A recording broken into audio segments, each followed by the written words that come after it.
The head of the United Democratic Movement, UDM, and Deputy Minister of Defense and Veterans of the Armed Forces, Bantu Holomisa, is coming under increasing pressure for what some see as a softer stance against corruption since joining the administration.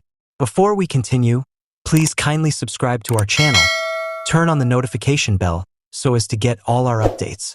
Political experts and erstwhile friends have leveled charges against Holomisa, claiming that in recent months he has become notably more reserved about the subject of corruption, despite earlier being well known for his outspoken opposition to it. Holomisa, a longtime supporter of good administration and an anti-apartheid campaigner, has made a name for himself in politics by taking a firm, no-nonsense stance against corruption.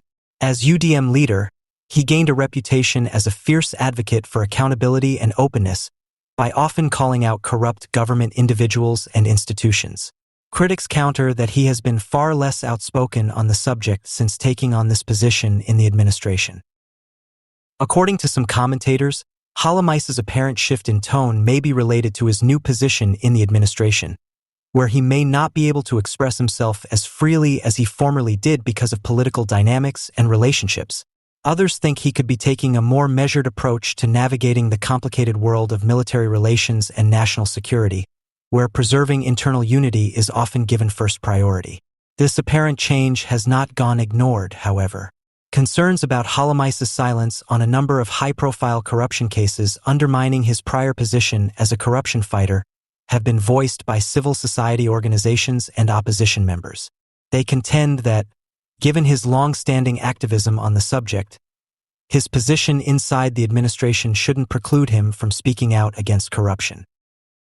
Holomisa has refuted rumors that he is compromising in reaction to the criticism. He maintains that he is still fully committed to combating corruption and that he is still working behind the scenes to solve the problem while adhering to the rules set out by his new position to guarantee openness and accountability.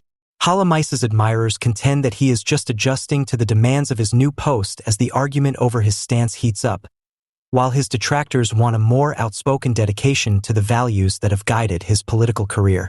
For many, the next few months will be critical in figuring out if Holomisa's methods have really changed or whether his detractors are just projecting their own fears onto the situation.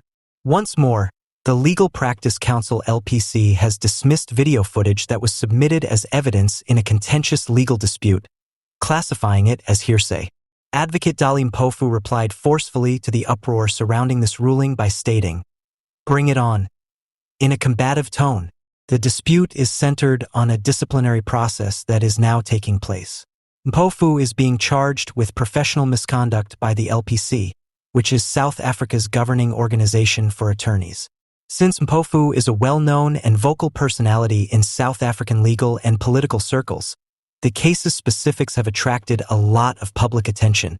The main focus of the proceedings is now the LPC's decision to reject the video evidence as hearsay.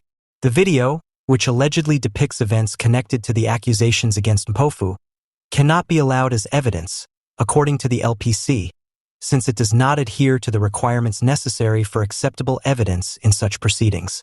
The legal representatives of LPC contended that the video is untrustworthy and inadmissible because it is not properly authenticated or contextualized. Hearsay evidence, as used in legal terminology, is any remark or information that does not originate from the witness's first-hand experience or observation. Usually, this kind of evidence cannot be admitted into evidence since it is not available for cross-examination, which is necessary to determine its veracity and trustworthiness. It seems from the LPC's rejection of the video footage on these grounds that they don't think it's a reliable source for the events in issue. Mpofu, nevertheless, has responded to the LPC decision with audacity. Mpofu has shown confidence in his stance and said that he is prepared to confront whatever evidence that is presented against him, as opposed to attempting to have the film excluded. His comment, "Bring it on," implies that he is willing to engage with the same facts that the LPC attempted to exclude in order to directly address and refute their assertions.